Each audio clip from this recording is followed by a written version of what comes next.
the Liberty Lap, where you'll get your Formula One news, analysis, and live stream commentary from an American perspective. This is my second video. Hope you guys are enjoying it so far. I'm going to bring you many more to come. What a good beginning we had to the first video yesterday. Let's get into today's news. We had the McLaren come out on track today with their black livery, their new livery. This is the Constructors Champion, the McLaren cars from 2025. They get the top pick on the pit road again. The number one spot again this year. They've won the Constructors Championship twice, 2 years in a row here. And they also won the Drivers' Championship last year. Lando Norris won. I'm not sure if this is Lando or Oscar. You can usually tell by the helmet, but I don't know which helmets they're using yet this year. It is a brand new year. Okay, what's going on the calendar?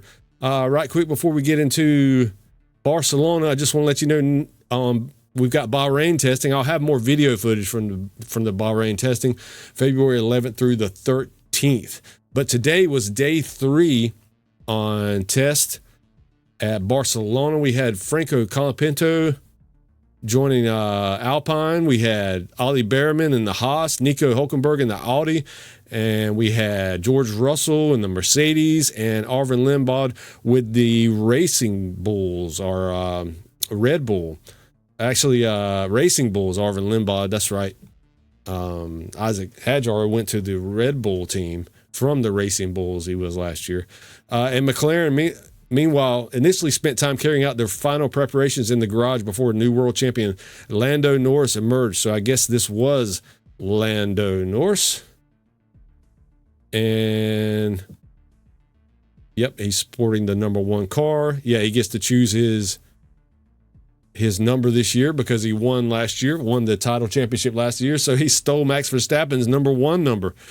All right, after plenty of laps went on the board in the opening portion of the day, Russell, Lindblad, and Colapinto getting some of the particularly extensive mileage in. The action continued following the lunch break. Kimi Antonelli took over at the Silver Arrows while Pierre Gasly gained his first laps of the Alpine shakedown in his Alpine for the shakedown. The afternoon session continued to be busy as a number of cars lapped the circuit in increasingly sunny conditions. Yeah, they had a lot of rain first 2 days, didn't they? Now we're sunny. Good. A lot of testing in, a lot of data in. And then the darkness fell at the end of the day. Near the checker flag came down on day 3. The only team yet to start their program at Barcelona was Aston Martin, which I did see where their car was arriving. They had stated earlier in the week that they intend to run on Thursday and Friday. So, yeah, I guess they arrived today, and they'll run tomorrow and Friday. Of course, Williams didn't make the team yet, previously confirmed that they will not participate in this event this week. And team principal James Vowles said in an update on Wednesday that their Challenger had passed all mandatory crash tests and is ready for preseason testing in Bahrain. So they just wanted to make sure they get everything right before they bring it to the track, and they missed out on this testing event. I do have a clip from James Vowles in just a little bit. Williams turned it around last year with their good pickup of Carlos Sainz from Ferrari. And, yeah, they did. What did they finish? Like 4th last year on the Constructors Championship? So, yeah, interesting to see what took them so long to get this car to the track. We'll see once they get to Bahrain, I guess, what kind of times they are running. In terms of how many days each team still has available, you've got Red Bull. They've only got 1 day remaining. Mercedes, 1 day. Racing Bulls, 1 day, as well as Haas, Alpine, and Audi. With all of these squads having used 2 days so far. Cadillac and Ferrari, having each taken to the track on Monday and Tuesday, respectively, can run across both of the remaining days, while McLaren are also set to continue their program on Thursday and Friday. So different teams taking different days to practice. That's good, actually. You know, I don't like to see a lot of traffic out on the course. And I wonder how this qualifying is going to be this year with the extra team Cadillac on the grid. You're going to have 2 more cars of traffic. I think maybe they should split up the qualifying a little bit differently, maybe. I don't know. There's all kinds of ways they could do this stuff. But yeah, good testing today on day 3. And let's get to my bookmarks, see what I've got saved here for us. We've got Formula One posting an hour ago about the improved safety requirements this year. I will dive into the technicals of the cars this year. That's kind of the thing that really attracted me to F1 the most, was the ingenuity that's going on. I mean, it's almost like it's close to military Air Force style technology that's in these cars, NASA style, Okay, let's listen to this. The driver's survival cell is subject to more rigorous tests, with side intrusion safety further improved and the roll hoop strengthened to take 23% more load, roughly the weight of 9 family cars. Oh, I didn't know they had strengthened that. Interesting, because that's a new support there. That's right. And we've had some teams that have expanded their airbox on top. They'll also be protected by a new front impact structure design philosophy. This front section now separates in 2 stages. This gives drivers more protection in large crashes where there are secondary impacts after the first contact. And to reduce the chance of side impacts in low visibility, all cars will have mandatory lights on the side of the mirrors in addition to the existing rear rain lights. I wonder if they run those lights all the time, or if it's only just when it's raining. I don't know. We've got some info here on the Mercedes versus the Ferrari, the front wing, where, all these new specs coming out. You've got all these different teams that are interpreting these rules in their own way, So we've got different designs on the front wing. The front wing is everything, guys. That starts the aerodynamics. If you mess something, you mess with it a little bit, you can throw off the whole car from the front wing, the balance from it. But what we've got here, if you'll look on the Mercedes, the front wing has an actuator now, and it will flatten out. The front wing flatten out just like the back wing did last year with the DRS. The front wings flatten out on the straights to give you more aerodynamics, made the car go faster, right? Some of the teams are only utilizing one of the front wing flaps to do that. If you look at Mercedes, the green there, that's the only flap that's movable on the Mercedes. And if you look at the Ferrari, see how this support bar goes all the way to the front bar. And they're actually actuating 2 different flaps here. Whereas this Mercedes, this flap is fixed. The second flap is fixed. So it's an interesting approach they're having. Here's some more on that from Formula Data Analysis.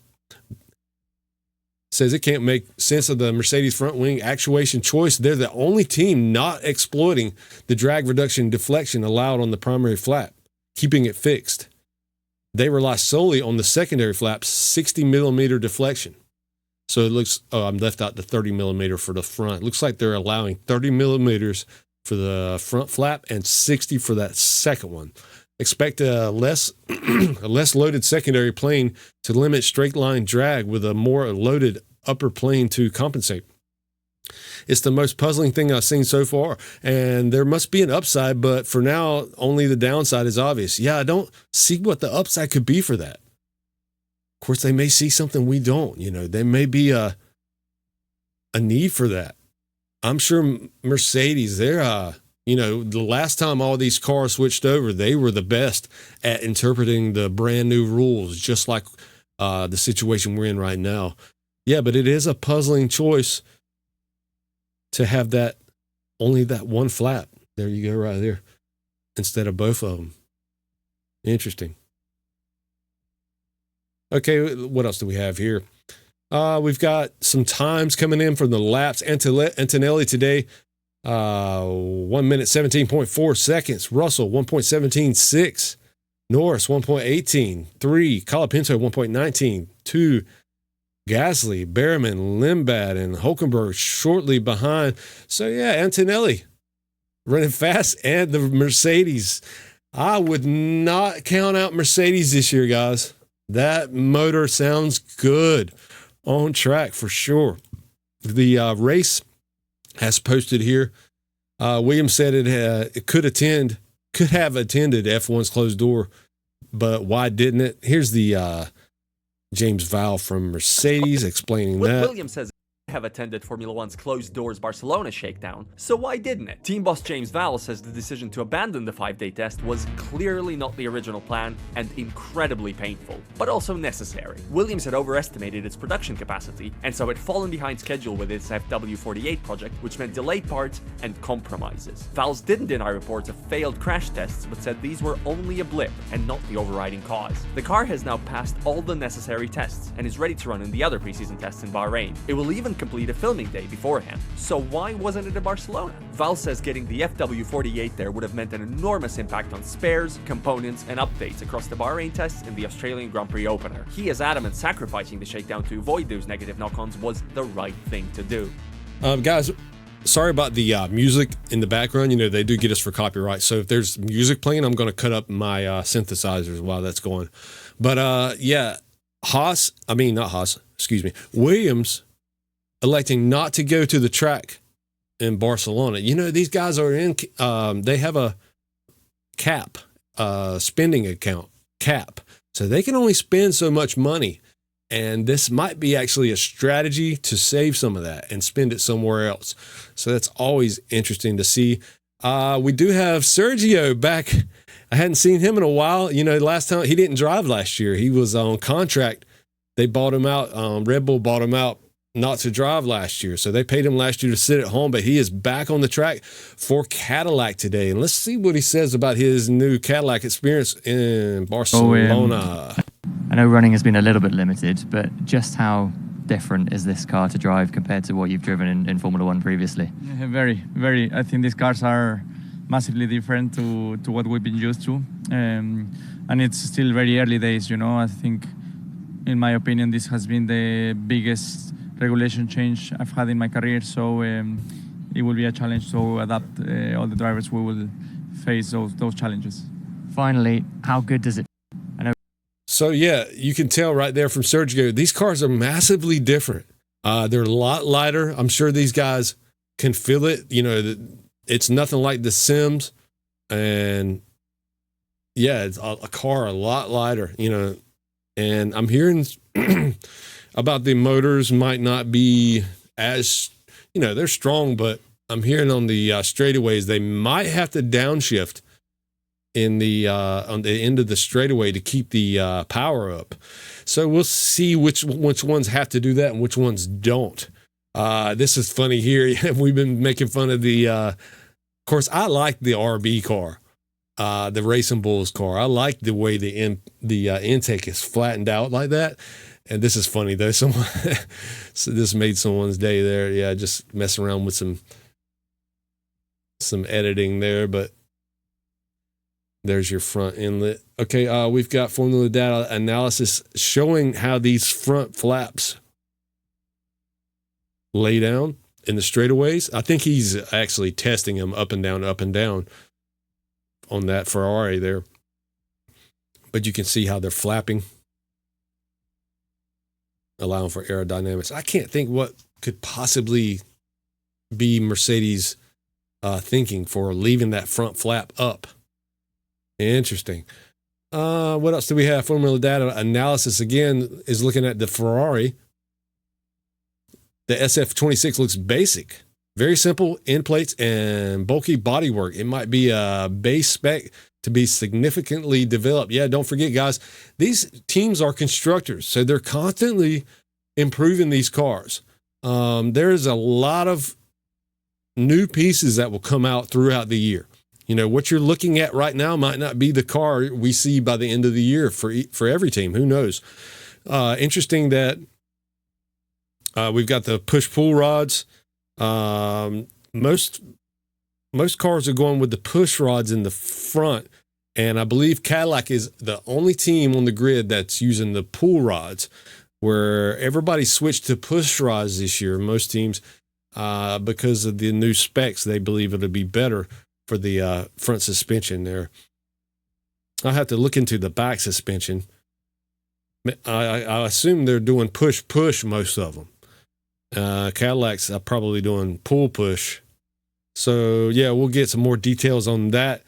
We've got huge side pods inlets on this Ferrari compared to the F1. They're about half the size, and the Red Bull is about half the size, and the Red Bull's got a bigger top inlet here to let that cooling in.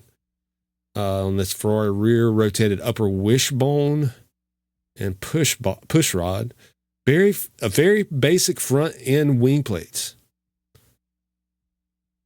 So we'll be looking at these end wing plates to see if there's any exploitations going on these rules. First, in-washing wing sing.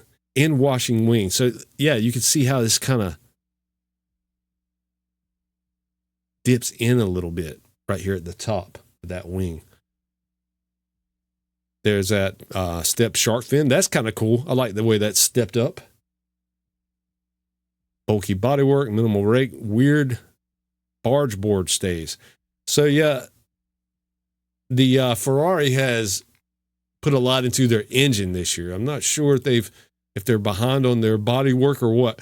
We'll see if they have any upgrades coming soon. Ferrari is due for a spectacular year. They haven't had a great year in a long time. And yeah, Leclerc's a heck of a driver. You know, he deserves a good car to sit in. Let's see what they do. Okay, we've got, what else? We covered, that's my home feed. We covered this and this. There was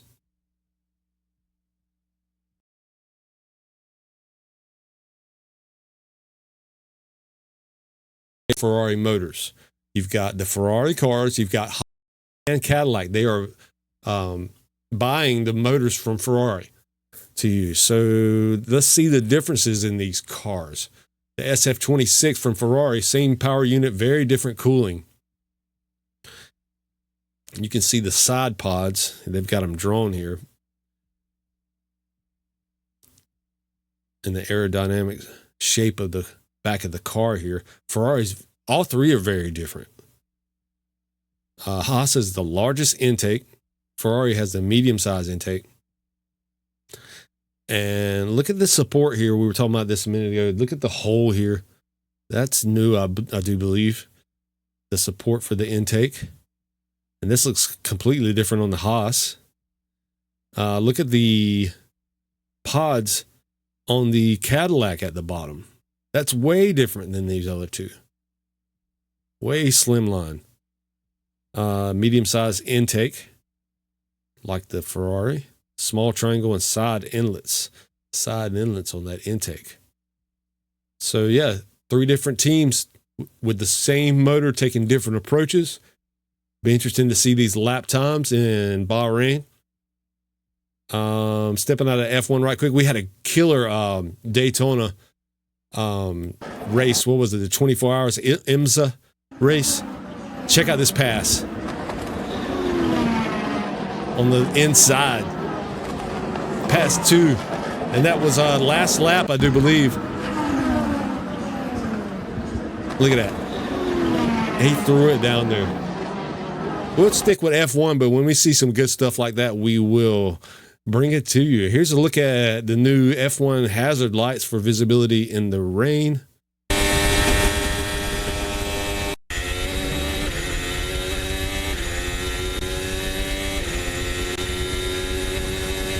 So yeah, they definitely needed that. There's our new Cadillac team, Valtteri Bottas and Bottas. How do you say his name? And Sergio Perez. Yep, they both took a year off last year, so I'm sure they are thrilled to be behind the car, even though it's a kind of a new car. It's really, I'm sure it's really foreign to them, you know, as light as they are. But we need those new lighter cars, guys. We need that in-washing for the aerodynamics so these cars can run tighter, so we can get more fasting and more racing, you know, more tight racing. That's what we want.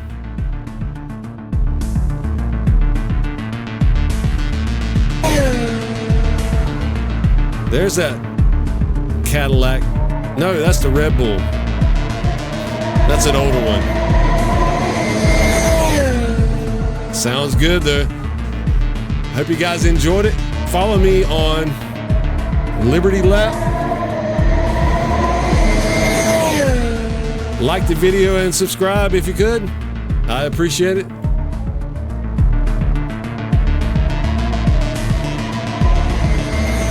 We'll see you on the next one. Liberty Lap.